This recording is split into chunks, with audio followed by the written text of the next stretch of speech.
Bandwidth for changelog is provided by Fastly. Learn more at fastly.com. We move fast and fix things here at changelog because of Rollbar. Check them out at rollbar.com. And we're hosted on Linode servers. Head to linode.com/changelog. This episode is brought to you by our friends at Rollbar. Check them out at rollbar.com/changelog. Move fast and fix things like we do here at changelog. Catch your errors before your users do with Rollbar. If you're not using Rollbar yet or you haven't tried it yet, they have a special offer for you. Go to rollbar.com/changelog. Sign up and integrate Rollbar to get $100 to donate to open source projects via Open Collective. Once again, rollbar.com/changelog.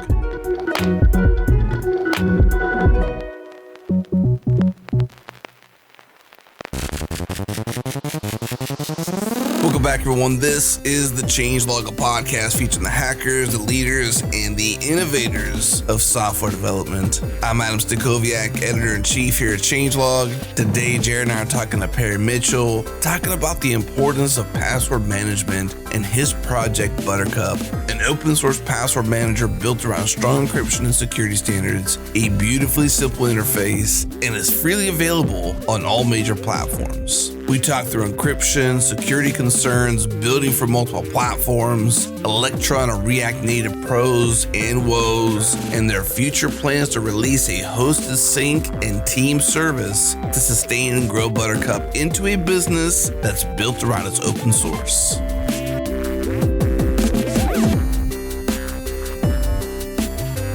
So today we're here to talk about a conversation that's near and dear to your heart, Adam, and something that I use, although I'm not quite as excited about password managers as you are. And you always bring up password managers, specifically 1Password, which we're not here to talk about 1Password, but we probably will talk about it in passing. We're here to talk about Buttercup, but do we bring up the conversation of like why password managers matter? I feel like our audience is probably on board with like this is important stuff. What do you think, Adam? I think maybe a small recap, just the fact that through 20 years of effort, we've successfully trained everyone to use passwords that are hard for humans to remember, but somehow computers can easily guess them. That's a direct quote from an XKCD cartoon that I just recently read. I think it just makes sense to do a 101 on why passwords, and just having them that are secure, and then managers, because, hey, they have to be hard enough, right? 24 characters, 16 characters, a mix of digits and special symbols or whatever, but maybe just a 101. Okay, very good. Well, we have Perry here. Perry, you're obviously all in on passwords being important as you're working on Buttercup, a password manager. Maybe from your perspective, why are password managers something that are vital for people to understand and to use? Yeah, for sure. I mean, password managers are a bit of a stand-in for memory, I would say. I mean, we basically understand the premise behind why you need passwords and why they need to be sufficiently complex. Obviously, the more complex they are and the more unique they are, then the lesser chance of somebody guessing them or basically decrypting whatever protected content is behind them, forcing them. Yeah, of course. So a password manager is kind of a stand-in, like a phone book to remember all these things, an encrypted storage where you can store these secrets. But the reason why it's so important is that obviously every password should probably be different as well. I mean, there are so many security concerns that maybe people don't consider on a day-to-day basis, but having unique passwords across all of your accounts is also one such factor, and having a password manager kind of allows you to deal with that necessity as well. And obviously today, so many people have in the tens or if not hundreds of accounts online. So it is so important to have those passwords stored somewhere where you don't really have to worry about the strength or the uniqueness there. Maybe to you, Jared, I'm curious if you use, as Perry mentioned, a different password for every account. Do you do that currently? Yes. I mean, when you said every account there, I flinched a little bit because I had to think, okay, every account? I used to not. I used to have like a series of passwords that were based on like there were phrases. They were good passwords, but they were based on a system I came up with. I'm a nerd, right? So like I'm like developing my own internal systems in my brain and generating like versions. Sometimes it used to be based on like the domain name, blah, blah, blah, blah, blah. That was the bad old days. I do use Apple's password management inside of Mac OS. So I'm on iOS, I'm on Mac OS. They have their keychain and they have their password generators. And I have been using them ever since they came out, which is probably only 4 or 5 years. I'm not sure exactly when that all launched, but Before then, I used to have kind of levels of passwords, like my low security password, where I would use on, sites I didn't care about very much. And then my high security passwords, which I would use on things like email accounts, on things like bank accounts. But yes, now that I probably still have some of those floating around out there. But for the most part, I do use a high security fresh password on every website. And I just use Apple's built-in stuff, which works pretty well, and completely falls apart when it comes to sharing and teams and those kind of things, which we'll probably get into, because that's where things get really complicated. So, like, so you're really relying on iCloud then too, in that case. Yep. And obviously our trust in Apple. I mean, you have to trust somebody. Somebody's trusting Apple. You gotta trust somebody. And so on your side, Adam, you're a truster of 1Password. Yeah. Which is a very popular solution for these things. And I would say that's only because they've been around the longest, not because, and I would even contend they're one of the best. They're not open source. So my reason is simply because they've been around since forever, basically. And they've evolved their service over the years too. Yeah, they've got a great UI, a great user experience. The whole thing's very fluid. Definitely someone to contend with in the password manager field. I would definitely say that the drawback for a lot of users that I speak to is definitely their pricing.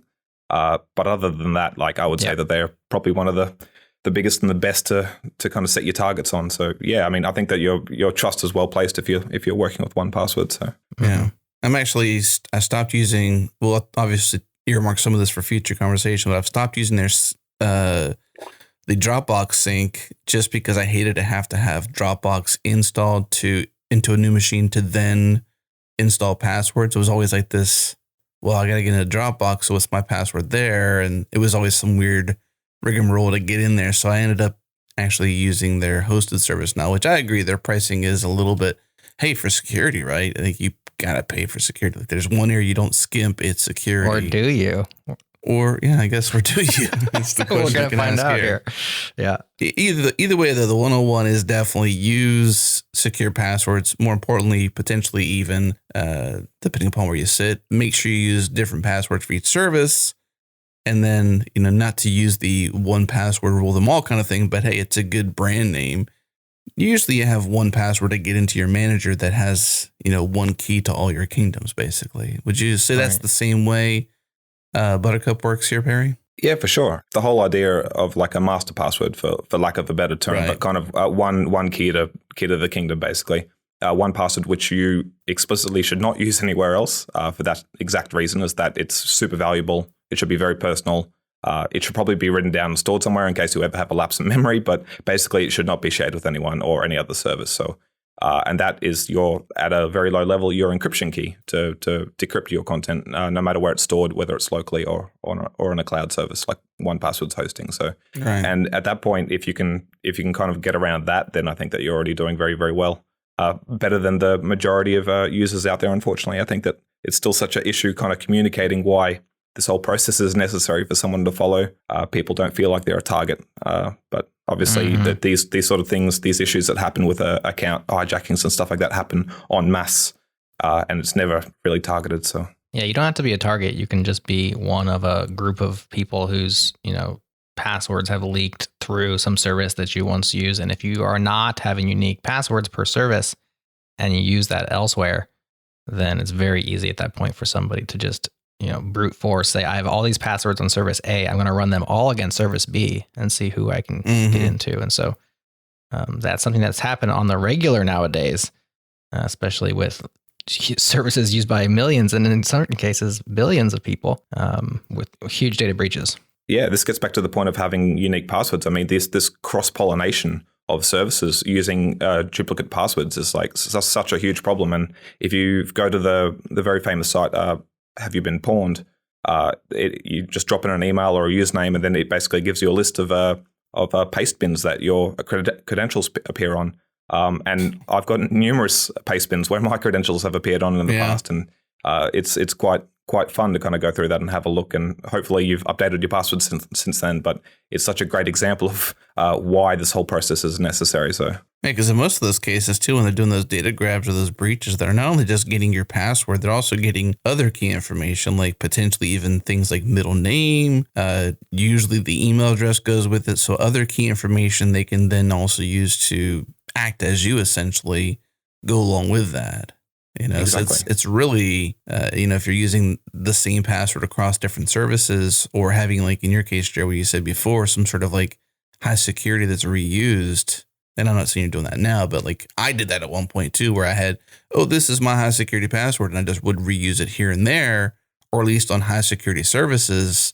Right. Meanwhile, you're trusting that they've got their data intact or their security intact. And if they get hacked, then you're essentially open to hacks as well, because that's how it works. Yeah, it's identity theft basically, and then they can use your identity, which at the base level is usually your email address, and they can use that to attack you further, or pose as you, or do whatever with that. So it's quite damaging, of course. So clearly they're important, right? I mean, password managers and or high security passwords are important, but maybe what seems less. Maybe more so in today's world than maybe it was in the early days or beginning days of 1Password, since they're the Goliath around here, is that, we're drawing more and more to open source software, not just software really in our world, but particularly open source software, and in lots of cases around security. So maybe take us back to some origination for you. You got Goliath in the room. You started this, from what I can tell, in 2015. So it's not like it was yesterday. It was like 3 years ago. And 1Password's out there. Not to mention LastPass, Apple's iCloud stuff. So there's big players in the market. Yeah. I mean, the funny thing is back in 2014, 2015, I had a really atrocious kind of practice with my passwords. I had some 4-character passwords on some services which allowed it. So I had a very 1, 2, 3, 4. No, a little bit more complicated. It was alphanumeric at least, but no, still 4 characters. Pretty bad. Pretty bad. And eventually got talked into using a password manager by somebody much more wise than me, and started using KeePass because I was cheap and didn't want to pay for one of the services. So quickly discovered how much I hated the experience of using KeePass, and how broken the interface was, and how lacking the cross-platform support was in terms of like a unified experience, and also the complete lack of syncing. So syncing my credentials between devices was absent there. So that was a problem. And then obviously looked towards the competition and didn't find a whole lot which I loved back then, and just felt kind of this immense interest in the whole security aspect and the syncing aspect, and kind of fixing all of these loopholes and doing all that, and then getting something for free. And of course, it's not free, it's my time, but it's a kind of like a work of passion, and then kind of providing that for other people actually, so they can go and get this application without all the fuss which I was going through to find something. So it's definitely to fill a personal need, Buttercup. So it was definitely it was kind of like my first big footprint in open source, which I wanted to get behind, and it's grown a lot since then. So what's impressive to me about it when I came across it, first of all, buttercup.pw. Of course, it's in the show notes for those who want to check it out while we talk. But the UI looks very nice. The breadth of the work that y'all have done. There's a desktop client, which is cross-platform. There's the mobile clients. There's the browser extensions. It just seems like there's a lot of work to do, and that has already been done in order to compete in a place where, like you said, you want to be synced across your devices. You don't want to have just access here or just access there. A huge undertaking. I know you haven't done it alone, but the other thing that impressed me is it seems like it's pretty much a team of 2. Maybe you'll tell us about the team beside yourself, Perry, and then kind of how that's grown over the years. Yeah, sure. So my colleague Solar, he's been obviously just a fundamental part of the whole process, and just like couldn't have done this without him and his motivation, his personality. I think that like when you find the right people to work with, you all know that it's kind of like key to getting any project off the ground. And we met when I moved to Finland, both working at the same ad tech job. Not super interesting, but pretty technical. Got to know each other and got to know that we both enjoyed writing open source software. And we spoke about the whole password manager situation, and he agreed. And we pretty much just got off the ground then and started kind of throwing things around in Node.js and playing with the projects there, and kind of fell in love with crypto and kind of building projects around that. And the first project to kind of come out of that was the desktop application with Electron and React, and it was just a huge amount of fun to build that. Completely new experience. I mean, back then it was still a little bit broken, a little bit rickety. It wasn't completely solid. It wasn't super friendly to build in, but It got things done, and we were able to very quickly produce a cross-platform application. And it just kind of like spiraled from there. And after that, we just became, insatiated with that and went on to the mobile app and then the browser extension.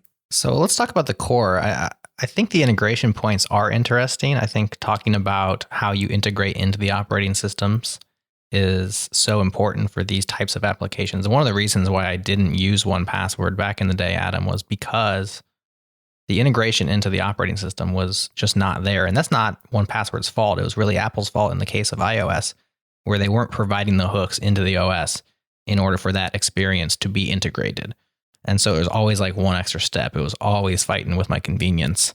And I already had, like I said, this system in my head of like doing these passwords. And so I was just kind of limping along with a semi-good password system because I hated the fact that I would have to like leave Safari to go to 1Password to get the thing to get back into Safari. And a lot of that's been smoothed over in recent releases, at least on the iOS side. I'm not very familiar with the Android side, but I love to talk maybe down the road in this conversation about those integrations, Perry, and how you work into macOS and how you work into Windows to make that feel seamless, because it really needs to be part of, the kind of the core of what you're doing on your devices. But let's talk about how Buttercup works internally. You said you've gotten very much into crypto.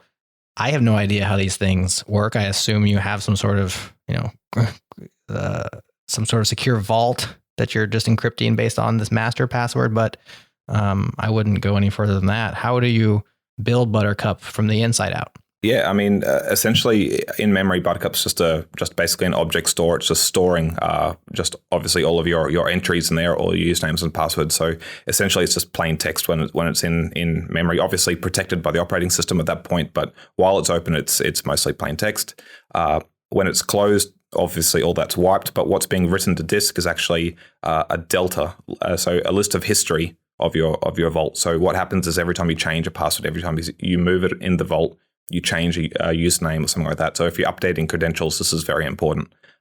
So the deltas are kind of kept in text format. So a huge list of all of the previous changes, probably a few thousand entries over some significant amount of time. And that's encrypted using AES and CBC mode. So it's just a really, really basic, but still extremely strong encryption, which I would assume most password managers use or should be using. At least the big ones do. So LastPass, 1Password probably all use the same technique. So we encrypt that. And we also compress it. So we gzip it as well. So we try to make the file as small as possible. And on top of that, we're obviously running key derivation. So obviously your password isn't directly used to encrypt the content. We go through the process of deriving encryption key from that. And that's kind of where the security really comes in, because obviously if people are trying to attack your vault, they're trying to gain access to it. So usually they're brute forcing it or something, or they have some sort of table of most commonly used passwords, things like this. So basically when they're attempting to break your vault, they're usually trying to brute force it. And that's where the key derivation comes in, is that we use 250,000, maybe 300,000 rounds of key derivation iterations before we actually use the resulting key to encrypt the archive. And that's basically to prevent ultra-fast brute force attacks. So these are all pretty standard techniques, but what they result in is a industry standard, if not better, very, very strong encryption technique to store the contents of the vault in a text format, essentially. So okay. So when I enter my master password in order to decrypt my vault and gain access to the password stored in, you're not hashing that. You're going through this derivation process. Is that right? Is Yes. that when it happens, is when I enter it and then you go yes, 300,000 times in order to get to what is eventually the hashed password? exactly. And there's also various other values which are stored with the vault, such as a HMAC, which is authentication. So it's basically to ensure that the vault hasn't been tampered with, which is another common crypto technique. So after your password is hashed, we also derive this HMAC, which is just another type of key. And we compare the two and basically make sure that the vault hasn't been tampered with. There's no modification to the data before that payload is decrypted. So there's a number of techniques we use there just to make sure that the vault is clear, not corrupted, not modified. And then, of course, we attempt to decrypt it. And if the password's wrong, the decryption will fail, of course, but not after taking a substantial amount of time to derive the key. So obviously you have to wait X 100 milliseconds for the key to be derived which should hopefully prevent like a large number of attacks per second. So yeah, it's always fascinating to me, the desire for slowness. It's like the opposite of all other computation, right? Like actually something that goes, we talk about cryptographic algorithms and which ones work well. Most of the time you're going for speed, right? Like how can I get this decrypted fast enough?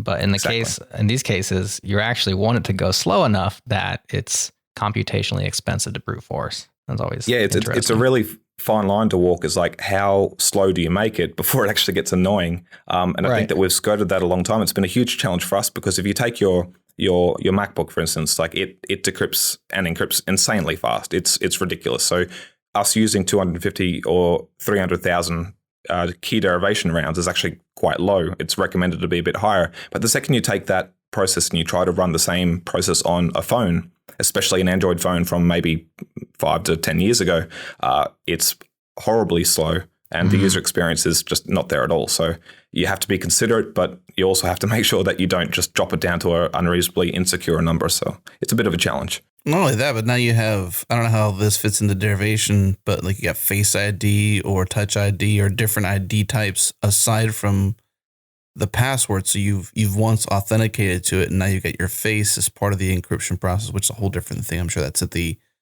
iOS level, which you were talking about, Jared, the integration level, and making that more and more seamless, which 1Password has done pretty well on that front, at least with Face ID recently. I've just started to use that. How does that kind of key part fit into this derivation process? Is that one more layer you have to, add support for?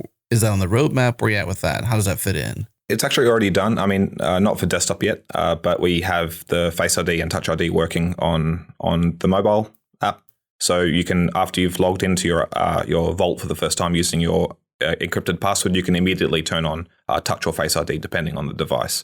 So what that does is it basically stores your master key in an encrypted format, which is managed by the OS. So it's an OS level thing. So at that point, then iOS or Android is responsible for storing that to its ability, best of its ability.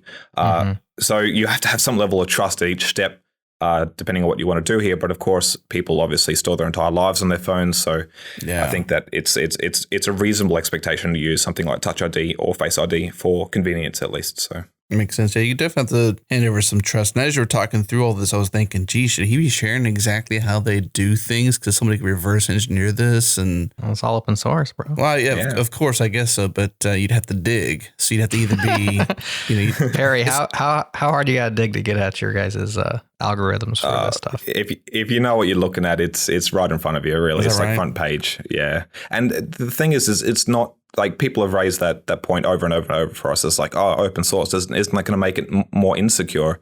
And actually, that's kind of the opposite intention we're having. It's try to make it more secure. I mean, I enjoy crypto. I wouldn't say that I'm definitely not a professional by any measure.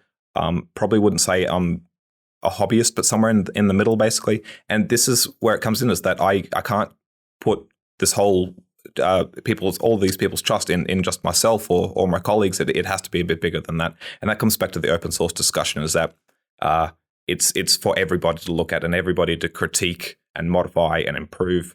Obviously, we were very comfortable with what we first released in terms of being secure, but the intention is to kind of like make it better and use as little homegrown crypto as possible and use as much as the operating systems we're building on supply. So trying just to be very, very smart with that critical part, because you only get one attempt at building a secure system like this. So you don't really get, I mean, maybe some of the big password vendors, such as LastPass, they've had a couple of successful hack attempts. So I think that they've obviously still pulled through, but normally those things are incredibly damaging. So we need to make sure that we have our ducks in a row when it comes to the crypto. How do you mean you only have one attempt to getting it right? I've got a bit of a pessimistic view on the whole data breach thing. I think that like it's extremely damaging brand wise, especially for someone like us where we're starting out. So the crypto and the security measures there are definitely like a primary concern for us. Just making sure that's all put together properly. So in light of that, did you have any concerns with choosing Electron and JavaScript as platforms with regard to this, because of a lot of the transitive dependency problems that we've seen? I'm looking at your at least Buttercup cores package JSON. And your dependencies here are very small, so that's great. Obviously, more dev dependencies than runtime dependencies, but I assume once you get to Buttercup Desktop, this list is probably going to balloon. What are your concerns with regards to using third-party packages, or is it more about using the right crypto algorithms and not rolling your own crypto?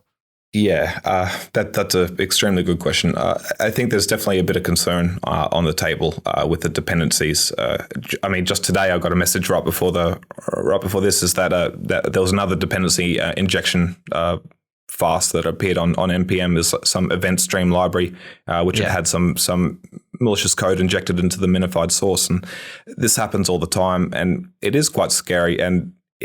But from what I've seen, it normally happens due to the fact that whoever is the author of the package is normally done something quite questionable and normally handed over the ownership of the package to somebody else or used terrible security practices or something like that.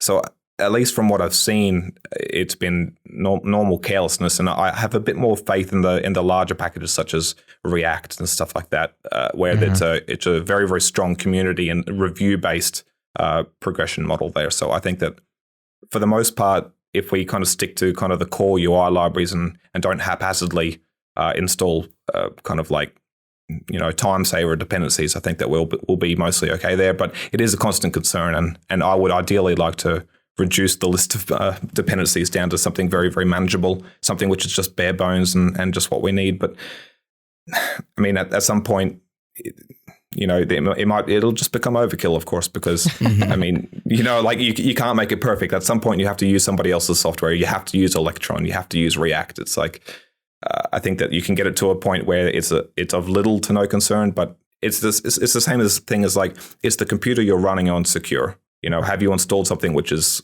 questionable? Are you on Windows and did your mum or somebody else install some questionable package from the internet the day before? All of these things are going to increase the chances of your computer being hijacked, your passwords being stolen, your secure information being tampered with. So yeah, I think it's you have to draw the line somewhere. But both the dependency model is and everything else is definitely a concern for us. So. Yeah, I mean, easy with the core, but with Electron, yeah, obviously it's going to explode. You need a lot to get off the ground with that these days. So.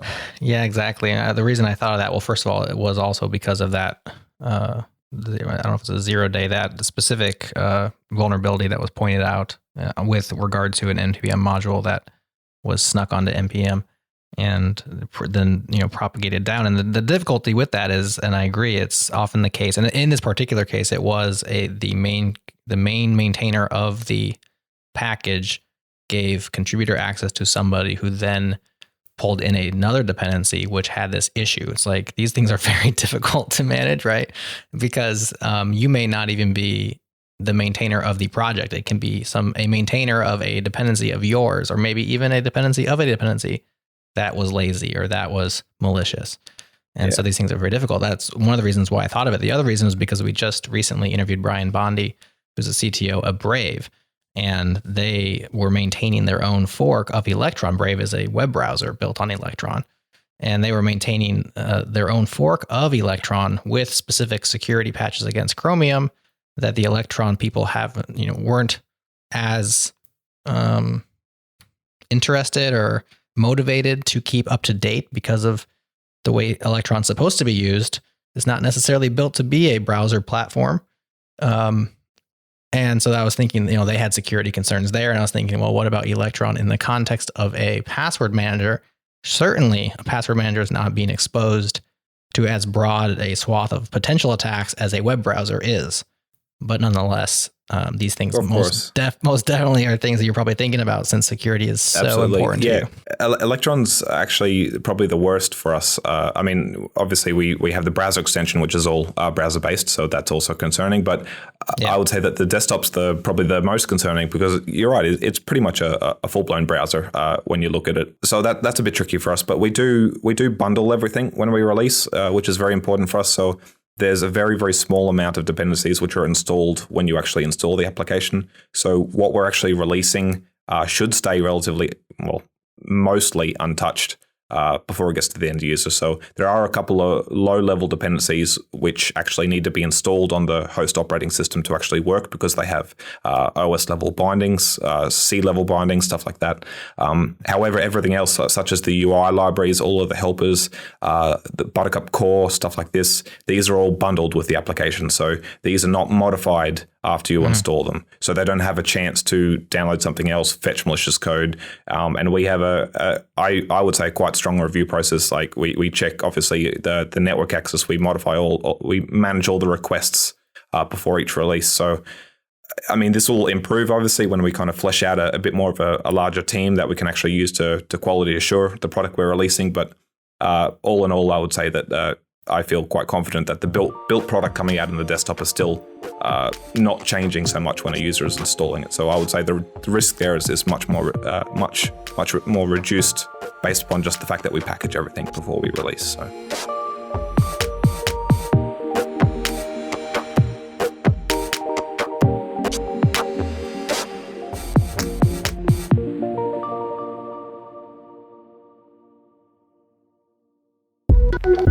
This episode is brought to you by Linode, our cloud server of choice. It's so easy to get started. Head to linode.com/changelog, pick a plan, pick a distro, and pick a location, and in minutes deploy your Linode cloud server. They have drool-worthy hardware, native SSD cloud storage, 40 gigabit network, Intel E5 processors, simple, easy control panel, 99.9% uptime guaranteed. We are never down. 24/7 customer support, 10 data centers, 3 regions, anywhere in the world, they got you covered. Head to linode.com/changelog to get $20 in hosting credit. That's 4 months free. Once again, linode.com/changelog.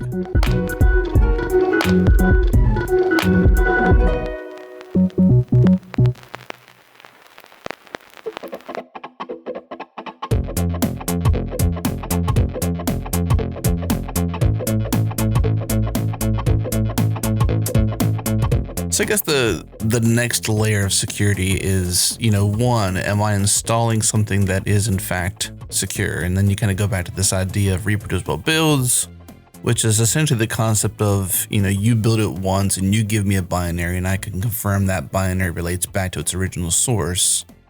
And then obviously once it's running, you have runtime concerns, but where are you at with reproducible builds and that security level? Yeah, I mean, this is something that we obviously care about. And it's not just from a security point. I mean, that's the most important, but obviously from a stability point, having reproducible builds is very important. Having a whole lot of things which change dynamically on install time is generally not super nice to debug and play with. So so this is something which is important for us. And Electron has a really great system here. Obviously, it has a whole lot of bundling support, so you can bundle everything using Webpack or whatever you want beforehand, which we do.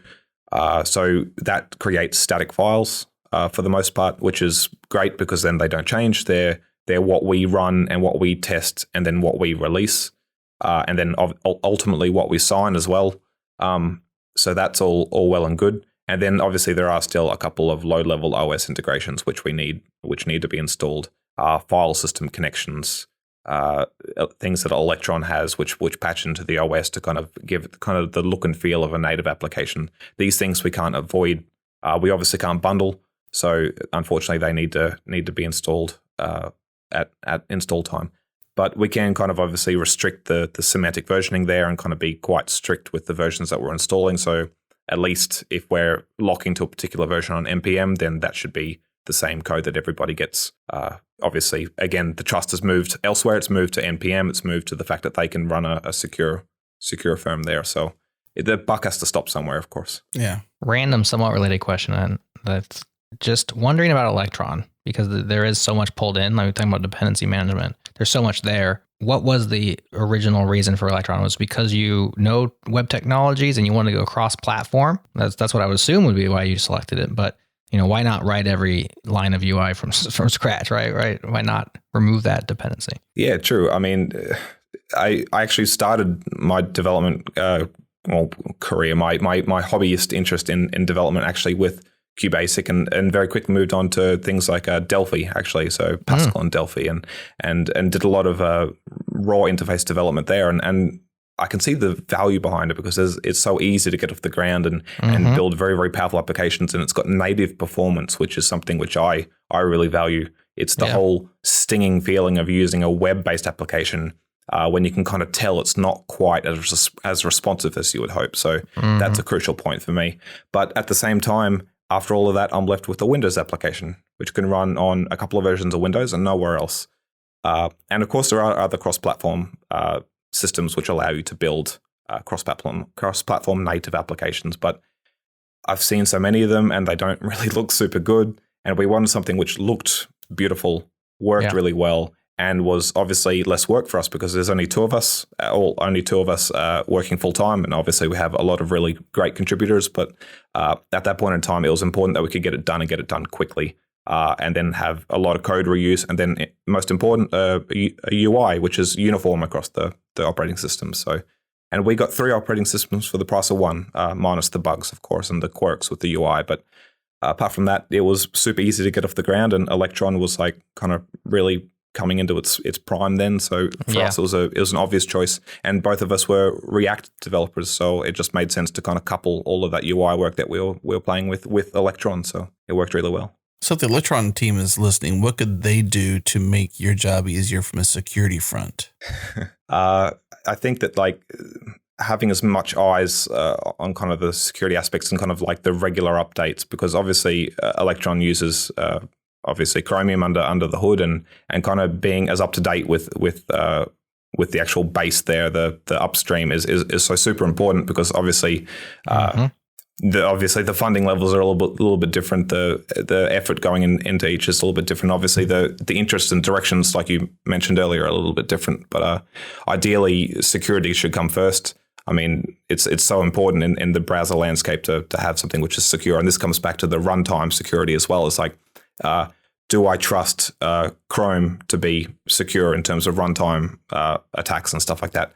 Yes, for the most part, I would trust it to be quite secure, but it's never going to be perfect. But it's so important that there are so many applications now being based upon this platform that it's more important than it's ever been that it's more secure. It's not just a browser anymore. It's the base for a huge swath of applications, and obviously now password managers. So yeah, we're very interested in kind of the development cycle being kept very tight. Is it a case where you would ever move away from Electron or is this just good enough for now where it gets you to a certain point because you're a smaller team, or we'll have more to talk about later, but like your pre-funding or I'm assuming revenue at this point, you got some sort of service ideas or business around this to sustain it in the long term, but is this good enough for now, or you eventually think, we should probably build most of this on our own after a certain point? Super good question. I mean, and that also relates strongly to the mobile application, which is built on a React Native. It's very much related to this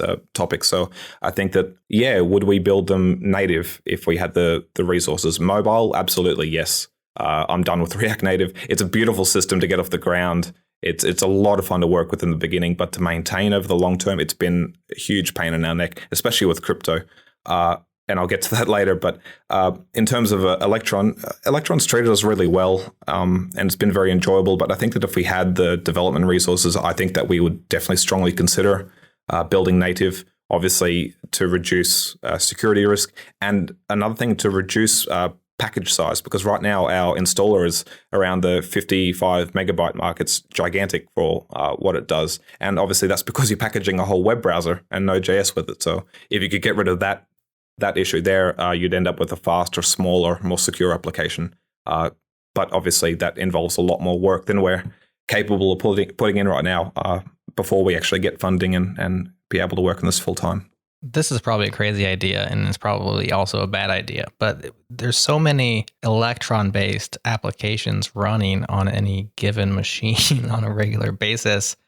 It's almost like you should have like a dynamic linked library that is Electron, or like a single instance of Chromium or something that all these Electron apps would be running against, that shared memory. Like that seems like that's probably pretty stupid, right? No, I think for most applications it probably would be okay. I mean, but then the emphasis is on how much security is worse actually for security, but it's better for user experience, and especially memory. For like shared memory. Like, I mean, the second there's any vulnerability, then you've just kind of opened the doors for an attack vector there. So I think that and of course, like if you explain that process to people, they're only going to criticize Electron more than they are already today. So I think that like for the small increase in performance, it's probably not worth the bad publicity, I would say. I was thinking the same thing, Jared, but I was like, that's kind of not a very smart way to do it. You were smart enough not to say it out loud. I was thinking that though, because I was like, well, that's the case. I mean, if you can remove Node.js and you can remove Chromium, but if you had a trusted local source but then that only makes it more and more niche, right? Like that's not going to be everybody. Well, right. Like not everybody's going to do that, even if you can. You'd have to have like a full build and then like a linked build. Right. Yeah. It's like I said, it's probably a bad idea, but I thought I'd throw it out there because I was just trying to solve this problem. Like it seems so silly that you get this new application, and because of the same reasons that you picked, Perry, they wanted to be cross-platform. They understood web technologies. They wanted, these things that were so easy. A lot of people are building Electron apps, and as an end user, I don't care so much about cross-platform as long as it's in my platform, which is the same for everybody, right? But on my platform, like I do not want to have a new Chrome instance for every single app that I'm running. And all this memory bloat and stuff just seems like overkill. And so I'm just trying to come up with ways of solving it. And that was for you.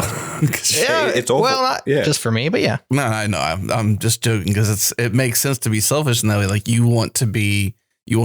talk about this in Apple Nerds all the time, like certain applications just blowing up the RAM or blowing up the CPU. And, this is why, because you have multiple builds or whatever, just basically waste chilling there. And, we're particular.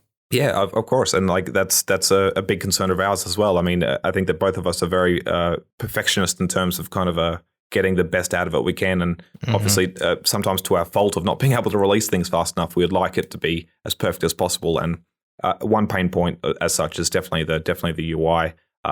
We feel like we kind of love the look of it and love how it responds, but in terms of like the resource usage, it's a huge pain, and that would be something which would be great to get rid of. But at the same time, having this unified deployment and build process and everything means that we can also release fixes and updates much quicker. It's maybe like half a day to get a brand new feature in and all cleaned up and released, instead of spending a couple of days on one OS and then going across to Mac and Linux and doing the same build process, which would be a huge pain. So, I mean, you really need a team to do that simultaneously, especially in terms of security releases and stuff like that. You can't afford to have a long release cycle at this early stage. So Electron's kind of helped us with that, but I can see that we might outgrow it at some point. But at the same time, I can see Electron improving like by leaps and bounds in the not so distant future. So I'm optimistic that it will get smaller and faster and lighter and more secure all the time. But of course, that's just a pipe dream at this point. So if you had your rathers, though, you'd rather, as you just said, rather than move on to native builds for each. Yeah, I think I definitely prefer the process. Like you said, I'm a web developer, so for me, it makes a lot of sense. And we kind of like started this whole project as like a JavaScript project. It was the JavaScript password manager, kind of like really embracing the community there. So everything is built with JavaScript, bar the mobile application's crypto stuff, because we actually released the first version of the mobile app with the crypto browserify library. So basically the Node.js compiled crypto libraries, which were gigantic. And they were terribly slow on mobile, didn't work very well, crashed on a lot of devices. So we basically rewrote those in native Objective-C and Java and built a bridge across to the app to use those. And that was a great thing because the speed increased and the size of the app went down. But that's also a huge pain to maintain. Every time we find something we want to add in terms of crypto support, we have to do the JavaScript modifications, a lot of painful testing on the React Native, and then we have to do the native code in Objective-C and Java, and obviously do tests for that as well. So it's a huge development process when we have to manage those native builds. Are you actually writing those crypto libraries, or are you importing and statically linking them? Yeah, so we were using the built-in crypto stuff in Objective-C that Apple provides, and the same in Java that Android provides. And just recently, actually, we've moved across to Rust. So we removed all of that, and now the crypto library is built in Rust, and it's the same one which is deployed to both Android and iOS. But that is using Rust's core crypto library. So again, nothing that we've rolled our own. It comes with the base system. So very confident that we're using the best and the safest there. But now we're back to kind of having one build for multiple devices. So it's a little bit nicer to work with. And from React Native, let's talk about the mobile apps a little bit, because you're frustrated with React Native. It sounds like a lot of that is because of running the JavaScript-based crypto stuff on phones.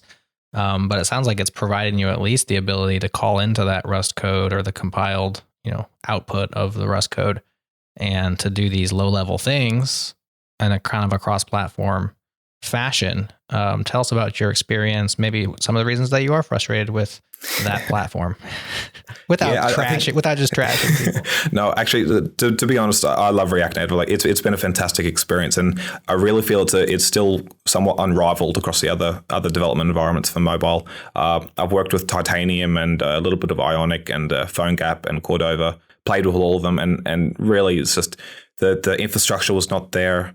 And React Native kind of offered a familiar interface, obviously through React style building of components, and that really appealed to me. And I gave it a bit of a go, and it worked amazingly well immediately on both platforms. And we just thought, hey, this would be a great way to start. And that felt like a really good idea up until we had to do the crypto stuff, and then we realized our mistake. But at that point, we just kind of obviously said, okay, I mean, there's no way around this. At some point, the crypto is very, very performance and security heavy, so it needs to be native in most cases. So we just bit the bullet and built that natively. But I think that the biggest pain point for React Native is just the debuggability. It's just sometimes it gets you into a position where you've got some really, really gnarly transpiled and minified code running, which you're debugging on a virtual phone on your computer, which is using all of your memory and CPU. It just gets to the point where it's like, why am I doing this way? It just feels very counterintuitive. But you walk away from it and, have a think and you come back to it and then it's okay. Or you delete all of the work that you did over the past day and start again. But I mean, we've gotten through it with the mobile device and we have something which we're quite proud of. But I think that would be the first thing that we would rebuild in separate native applications had we the time. So One small statistic, which maybe is an outlier or a red herring, which you can speak to, is Buttercup Desktop has 42 contributors. That's the Electron-based app, whereas Buttercup Mobile has just 3 contributors. I'm speaking of code contributions, realizing that there are many other contributions besides code, but maybe this shows that, the difficulty of working with React Native, or maybe just a learning curve. And those, I'm sure 2 of those 3 are yourself and Salar. So just one third-party contributor on that one. Maybe the age of the repo also plays a factor, but has it just been less community focus on that application? It really has. And we've tried to stir up focus in it. We've had some bounty source items opened on the mobile application. We've had lots of outreach on Twitter trying to get help with it, and just very little feedback. And I mean, not for lack of trying, it's just been so little interest. And I mean, if you look at our users as well, right now, we have 350,000 downloads on the desktop application, which includes some updates, of course, but that's probably our biggest number of active users is coming through the desktop application. And then comparatively to the mobile application, maybe we have just a few thousand compared to that. So it's a much smaller interest group to start with. But at the same time, I just think that the reward in developing in React Native is just not there. Everyone I know around me that uses React Native is doing it for work.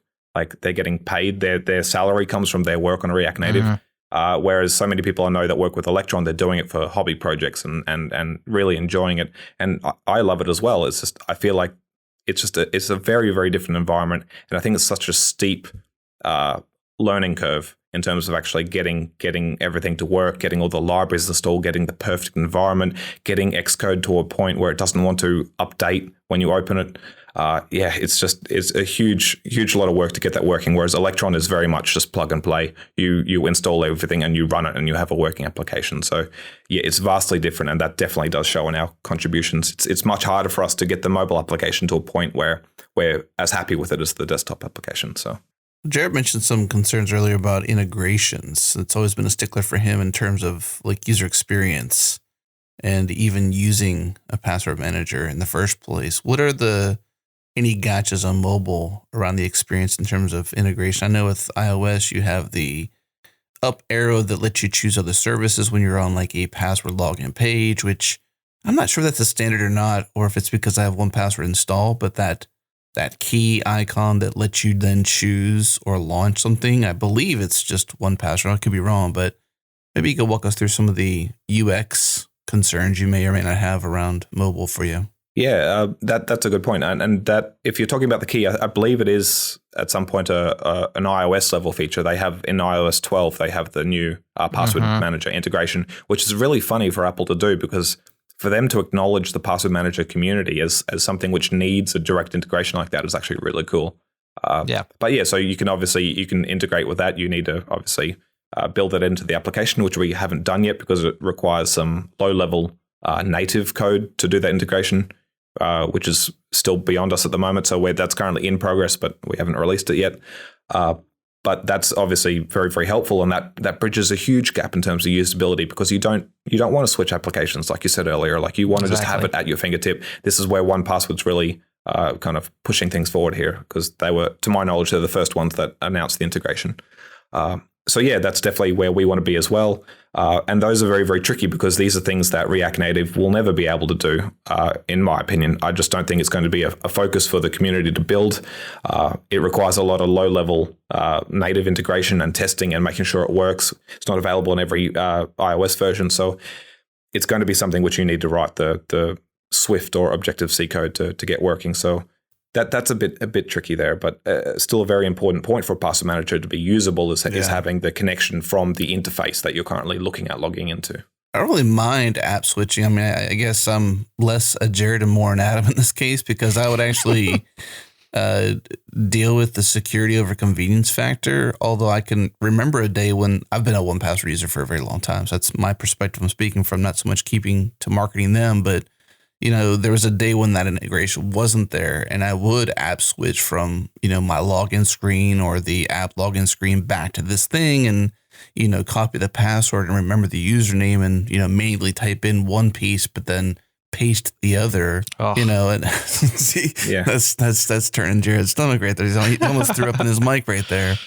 I mean, I was okay with that, but it sounds like what you just said was that you would have to move away from React Native to get that kind of feature set. Well, no, I mean, we could do the same thing with the crypto, basically. So you basically build the local, the native integration in Objective-C or whatever the code base is, and then you have to build another bridge to the React Native. So the JavaScript is calling an asynchronous bridge to the native code, and that becomes very fiddly because testing that is pretty much impossible. Yeah, it comes down to acceptance testing via the UI, and then maybe unit testing either side separately.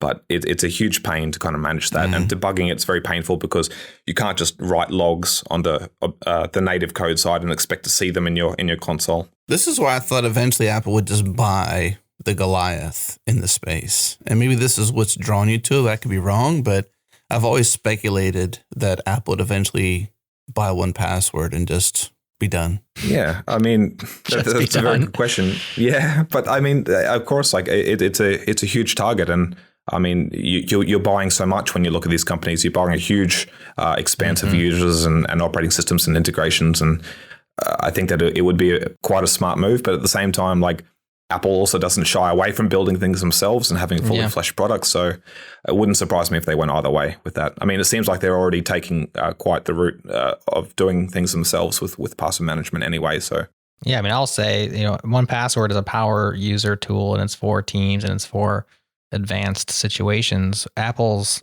iCloud keychain stuff completely suits me as just a regular user that just wants my stuff, my password is just there. Yeah, Apple's definitely looks more focused towards like the end user, really not so much the teamwork side of things.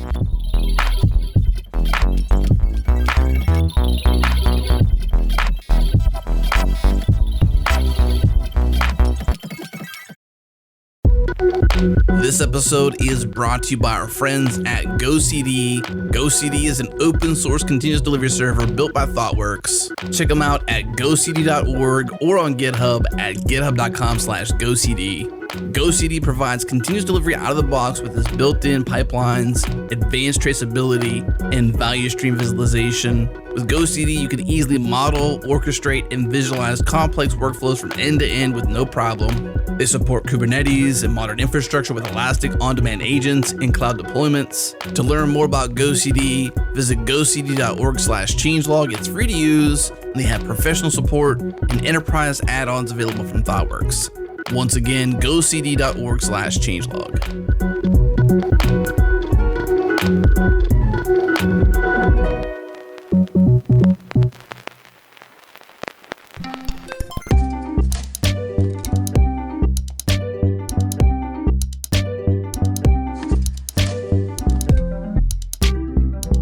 So we're talking about mobile integration, and the main thing that you need on your mobile device that you also want on your desktop, that you also want, I don't know, on your wristwatch or wherever else you need passwords is the same vault, right? You need that sync. So this was one of the main things that I think you started off saying you wanted, Perry. So tell us about the sync story with Buttercup and how it works to get that vault propagating around. Yeah, I mean, this was one of the points which actually got me started on Buttercup. Was obviously maybe KeyPass wasn't the best decision for me to start with, but it was a great start. It was free, has a lot of open source applications around it, so that was kind of my starting point. And I noticed that there's no syncing. I mean, they have some sort of basic, really hard to set up web server which you can use to kind of sync your accounts, but just not very user friendly there at all. So that kind of propelled me into like building Buttercup in a way which would be easily synchronized. So Buttercup writes to vault files like we spoke about earlier. They're just text basically. So they're really easy to store and send and very, very lightweight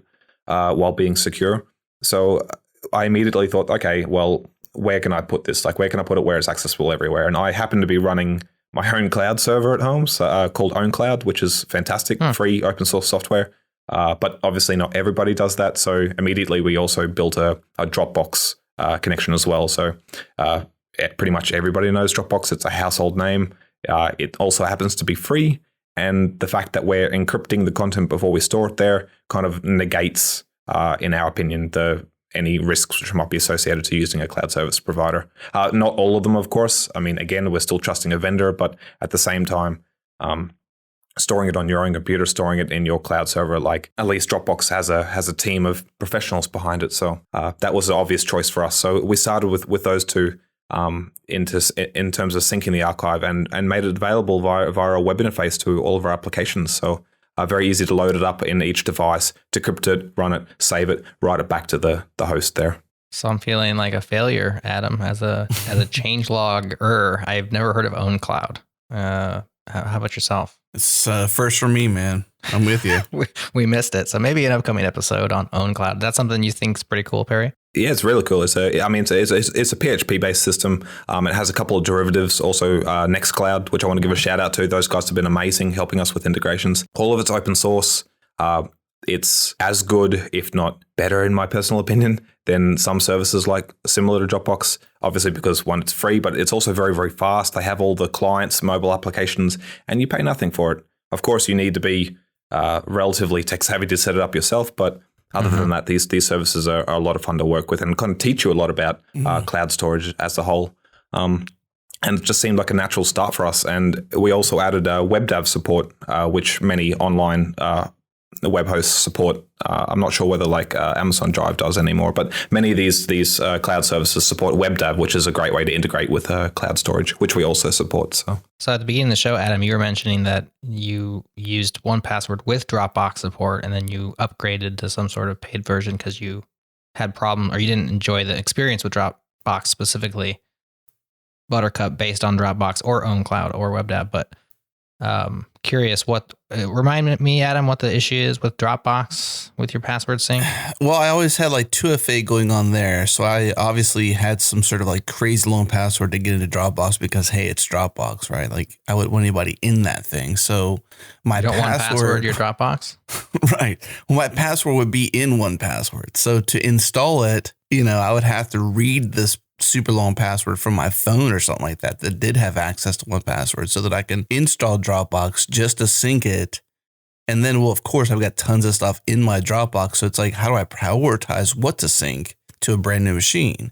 So that whole song and dance just got more and more troubling. So I was like, you know what? I love Dropbox Sync for most things except for brand new machine installations, which was the first thing you're going to install is going to be, your password manager because you're doing lots of stuff. Yeah, I mean, there's a lot of friction there, obviously, with logging in. And I've done the same thing a couple of times, log into the Vault on my phone and needing the password to the storage host that I'm storing it on. So I need my desktop computer and I need to open up the password there so I can kind of type it in my phone.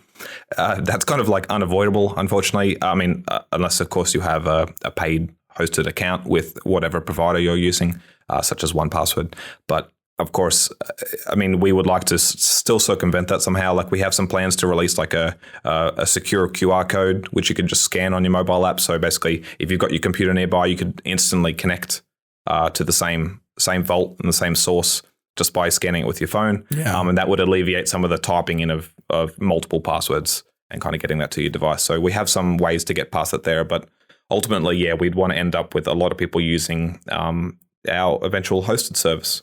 Which would kind of alleviate a lot of these self-storage and issues with using providers like Dropbox and other ones. It sounds like from just like that perspective, I'm assuming this, I'm hoping you answer it however you feel like it, of course, but that you're in this for the long haul. Like we've had this great conversation about some really thoughtful stuff on how you've built out Buttercup.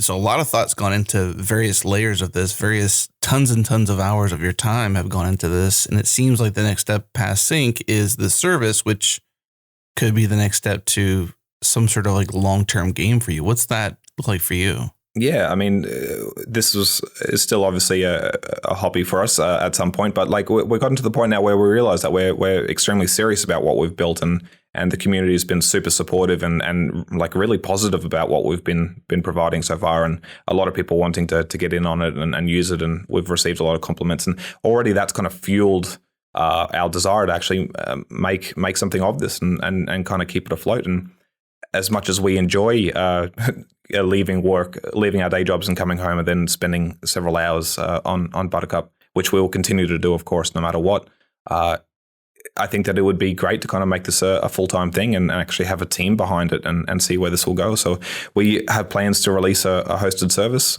hopefully sometime in the first half of next year, where we could host people's vaults online, similar to the other services.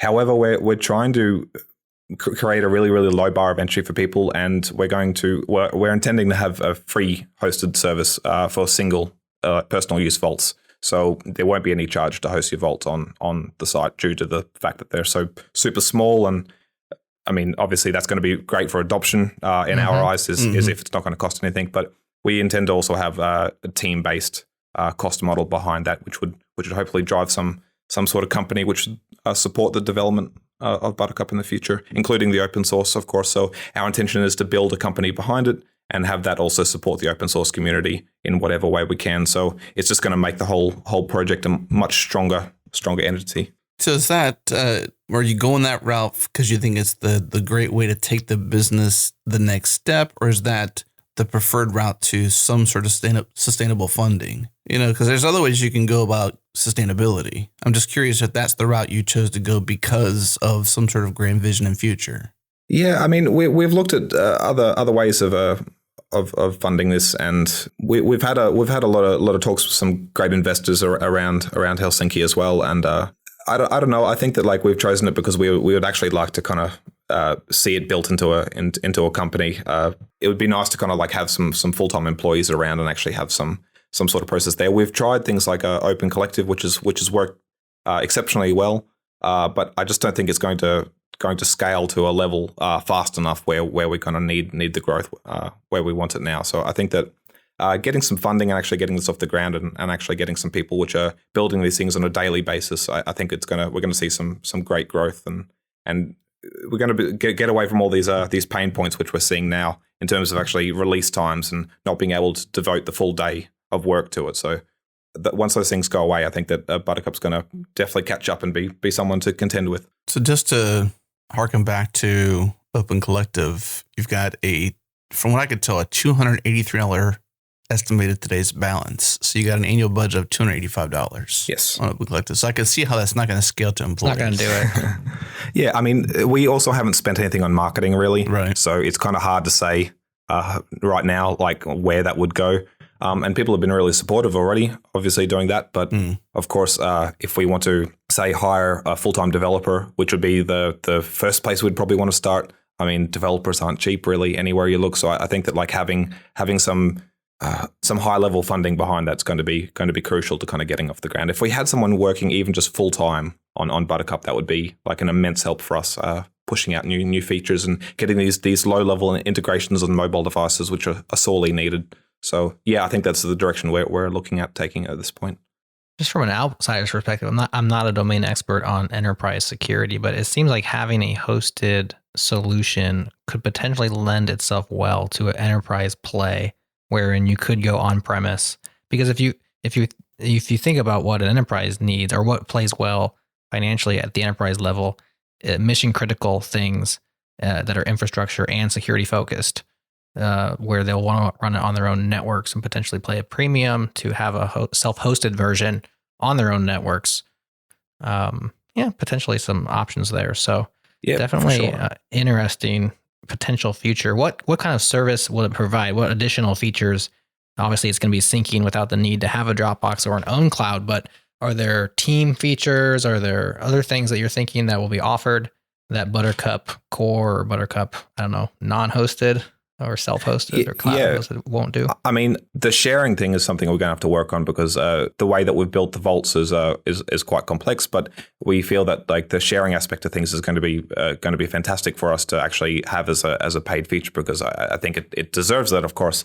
But at the same time, having like an array of vaults where it's just kind of seamlessly synchronized between users, being able to invite people easily, having your family in there, and then having the ability where people can modify the vault at the same time, but it's still at the end of the day stored in the same spot under the same encryption key. And I think our vault structure right now lends itself to being very, very easily merged. So like we have conflict management built into the core, which is going to play very, very well for sharing, and also offline vaults as well. So for instance, if you're on a plane or something and you update a password or add an entry or something like that, and then you go online and then you want to merge your changes, these are things which need to be thought about. And I think that our structure actually lends itself quite well to that and to the sharing aspect. And of course, there's also the benefit of encrypted media, such as maybe you have like a photograph of your passport or something in your vault or your driver's license or something. And these are things which we also need to consider storing securely. So yeah, there'll be many, many features which we will release, both in the free public open source version and obviously some to enrich the business side of things. But primarily, yeah, it'll be team based. It'll be hierarchical if that's what you choose in terms of your company structure. So different permissions for different vaults, maybe read access, stuff like that. So I mean, there's a huge amount we could do there, but once we get off the ground or we have the free version released first, then we can look at what we want to do with the teams. I did see a notes field in one of your UI screen grabs. Is there currently the ability to store additional metadata or non-passwords, maybe SSL certificates or API keys that aren't specifically passwords, and use those in different ways? Not in a user-friendly way. We do support it, but we haven't updated the interface yet. That is currently in the works. But yeah, we have an intention to first store basic things like basic text files like SSH keys. But I think that one of the most requested features which we have yet to release is the ability to store like media, like images and videos and documents. Yeah. And that's very, very tricky because we're trying to manage a very performant encryption process on mobile and different devices. And when you're encrypting media, you need to be obviously very careful how you transfer that around, and I mean, how we store that as well on a cloud service. Do we bundle everything in one file, or do we split the media based upon what they stored? So there's a lot of questions we have to answer there, and we need to kind of choose wisely before we release that, just to make sure that we have the future in mind in terms of performance. One thing that's cool is you guys have an open source roadmap repo with an overview and all sorts of stuff in there. So you're very open with regards to where this is heading. But I'm just curious about, as a side project, that you work on at night after you're done, doing your 9 to 5 coding. How do you prioritize? How do you get motivation? Like, what do you decide to work on a Thursday night after you've just finished work? Like, do you have a prioritized list of tasks and you're just working down them? Is it whatever you feel like? Sometimes the side projects, like, what do I feel like working on, right? Because it's about fun anyways. How do you make these decisions? It's been the biggest learning process of this entire procedure, really.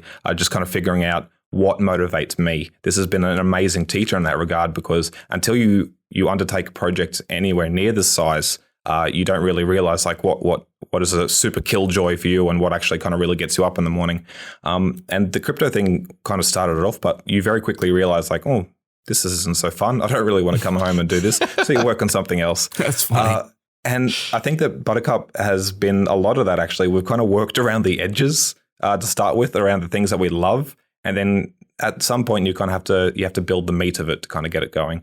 And it's been so much like Solara and I kind of bouncing things off each other, like kind of picking each other up. Like if we didn't have each other to kind of get through this, like without us motivating each other, kind of getting us psyched about what we're building, it would be so much more difficult. But I think it's about who you surround yourself with.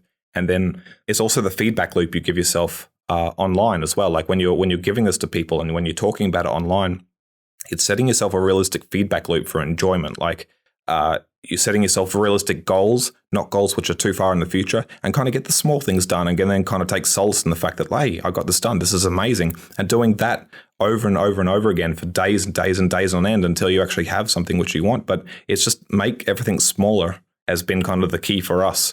And it's worked, obviously, because we've gotten 3 large-scale applications out. And we would not have been able to do that if we set off day one wanting to build 3 large-scale applications.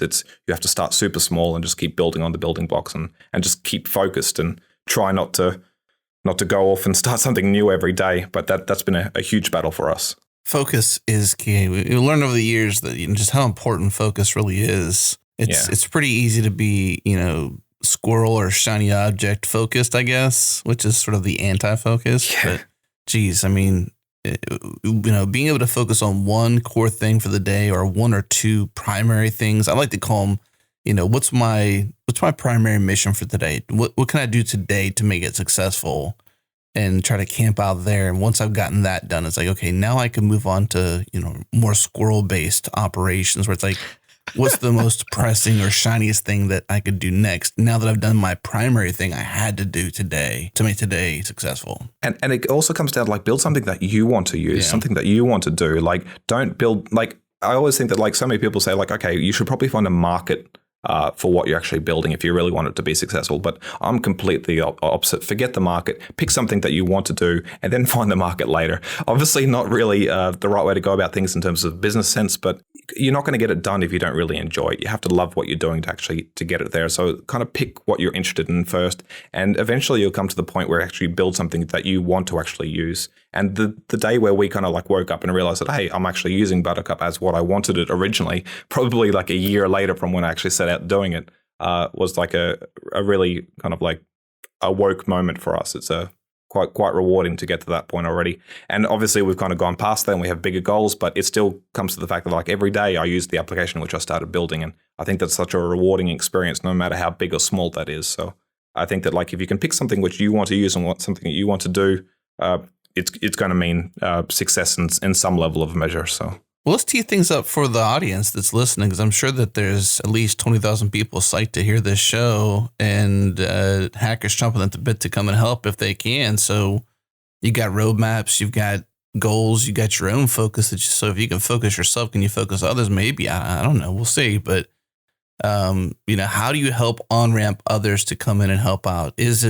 Is this a project that you're inviting others to come in and help, or is it primarily around security-related things? How can you invite the community to play a part to ensure the Buttercup has the next step? Yeah, I mean, I think that like at least everybody, which is obviously kind of at all interested in tech and stuff like that. I mean, you use computers every day. I mean, you probably have hundreds of accounts, and this is something which affects all of us. Is like, how easy is this process going to be of staying secure? And it should be enjoyable, I think, because it's something you do so often. It should be something which you don't think about, or something which you look at and go, yes, that's how it should be. That's really nice. And we want Buttercup to be that. And it can be everybody's. It's kind of like we can all benefit from this process. So like, yeah, we really appreciate people jumping in and giving us their opinions and redesigning things and saying, oh, you could basically remove 3 or 4 clicks from this whole process. Like we would love that. And there are so many things that we haven't thought of, and so many people which have had these really strong opinions over their entire time using a password manager, which they bring to Buttercup, and it just blows our mind. It's just like, this is fantastic. And I think that Buttercup is a really low level where they can just jump in and kind of just give us their opinions and actually see them implemented quite quickly. I mean, there's probably not a huge amount of places where you could take these to actually have some real effect, but we're willing and waiting to get these great ideas and to move forward with them, because I think that Buttercup is in the perfect position now to actually have all these things implemented and tidy it up and add all these cool features which are going to make it a pleasure to use. I like too how you got it in your issues, at least for Buttercup Core, where you've got effort, priority, status, and type in terms of tags. And then you've got, like, obviously for the effort, you got, low, medium, high. Same thing for priority, low, medium, high, and status being available or unavailable, or if it's an enhancement, the type is enhancement or something else. I'm only seeing enhancement for type, but that's kind of interesting too, that you've made it a little easier to jump in there. So a lot of these issues, UNSLR generated, or is it community generated? What's the makeup of some of these issues, and how do you drive people to the right issues and invite them in? Yeah, that's it's been quite a big learning process for us as well. I mean, Core is probably the oldest repo in Buttercup, so it's probably got the most mature label set out of all of them. And I would say that Core has been probably mostly our internal issues. I mean, with a few contributed externally, but I would say that the desktop is the complete opposite. It's definitely the majority of the issues are from the community, which has been really good. So their opinions, their discussions, their ideas coming from them, and very few are actually ours, which is really good. So obviously you can see a lot of people using the desktop application saying that this is great, and then they're making a couple of issues, and we get a lot of PRs there. We have localization working with tens of languages on the desktop, which we still need to integrate into the other ones. So obviously the second that we open up the localization, we had maybe 5 to 10 PRs immediately for different languages. That was fantastic. So, I mean, it's just, we're trying to basically make it easy for people to find it and kind of get into these. And we've tried a couple of times kind of marking like these are easy to start issues if you haven't looked at Buttercup before. We're on Spectrum, which is an amazing chat system, which allows us like threaded discussions in a little bit of a faster manner. It's like a little bit easier to use than GitHub and easy to connect with. And the guys over at Spectrum have been giving us a pretty good rundown of how to use this system and kind of giving us a lot of publicity there. So we have several channels between Twitter, GitHub, and Spectrum where we can actually kind of like help feed people into the right areas if they want to help and share their ideas. We're coming close on time, but I have one last question and a suggestion. So we'll start with the question. The question is, we haven't asked you about the name. I mean, Buttercup. What's Buttercup? So in 1987, there was my favorite movie was released called The Princess Bride. Oh my gosh. Yes. Yeah, fantastic. Absolutely love that movie. A very, very special place in my heart. Watched it day in, day out, every day for several years. Just fantastic. You're either a Jack Pirate Roberts, something Pirate Roberts fan, or a very romantic person. Which are you? Yeah. No, probably the former. I just think it really spoke to me. I think funnily enough, I was actually a huge fan of Carrie Ells at that point. It's just like the whole, and Mandy Patinkin, obviously, he just kind of really stole that part. And obviously Andre the Giant. I mean, the whole cast was just incredible, and the movie was amazing, and just like a very warm and happy movie. And because it was so fond, I felt that the name kind of came from there. Buttercup was obviously the name of Robin Wright's character, and that just kind of really spoke to me. And the name stuck. It was unique. It was kind of a little bit. It sticks on the mind, and it was kind of used jokingly at the start, but at the same time, it did just stick. So Solara was very accepting of it, and it just took off. So started there, and it's got a pretty funny beginning. Oh my gosh. Great answer. The most amazing movie ever. I mean, how Andre scaled that wall, I will still never know. Very easily. Well, all right. So that's a good answer for the name then. So we'll close with a suggestion then. So you mentioned your distaste for marketing, at least in terms of choosing to code instead or tackle a new focus or a new feature. One thing I would suggest is to create a list for those to join or email or something like that, so they can say, hey, I'm kind of interested in your future sync platform that you plan to have, because one, it would help you with marketing it really easily. And then two, once you do get to it, you got a nice base of people to say, hey, we're open for business. Come check us out. Because I mean, that I'm ready. I want to add myself to that list. So this is kind of self-serving, but we're here on a podcast, so might as well make it open for everybody. But I'd like to add myself to a list that says, hey, when Buttercup has my Buttercup up and running fully for syncing and hosted, or maybe even future team services, that I can check it out, because that's the key feature that I personally need. Yeah, that's a fantastic idea, and I think that's definitely going to be an important first step for us. We actually want to have a select group of users actually alpha test the platform as well. So I think that list would also play into that very well. So yeah, fantastic idea. I think that we'll definitely chase that one. There you go. Well, Perry, thank you so much for your time today, man. It's been a pleasure talking through this with you. Clearly, you're passionate about it. We also share your passion for the desire for a more secure, more performant applications like this. I mean, thank you so much for sharing your time, and thank you for doing what you do. So thanks for coming on the show. Thank you so much for having me. It's been a pleasure, really. All right, that's it for this week's episode of The Changelog. Thanks for tuning in. If you enjoy the show, if you got any value from it, do us a favor, go into iTunes or Apple Podcasts and rate the show, review it. It helps us get ranked up inside those indexes so more people find the show. If you're using Overcast, go ahead and favorite it. And of course, tweet a link to a friend or share it wherever you might want to. Huge thanks to our awesome sponsors and partners, Rollbar, Linode, and GoCD. Also, thanks to Fastly, our bandwidth partner. Head to fastly.com to learn more. And we're able to move fast and fix things here at Changelog because of Rollbar. Check them out at rollbar.com. And we're hosted on Linode Cloud servers. We trust Linode because they're fast, they keep it simple. Check them out at linode.com/changelog. Today's show is hosted by myself, Adam Stukoviak, and Jared Santo. Editing, mixing, and mastering was done by Tim Smith. And the music is done by the ever awesome Breakmaster Cylinder. If you want to hear more episodes like this, subscribe to our master feed at changelog.com/master, or go into your podcast app and search for Changelog Master. You'll find it. Subscribe, get all of our shows, as well as some extras that only hit the master feed. Once again, thanks for tuning in. We'll see you next week.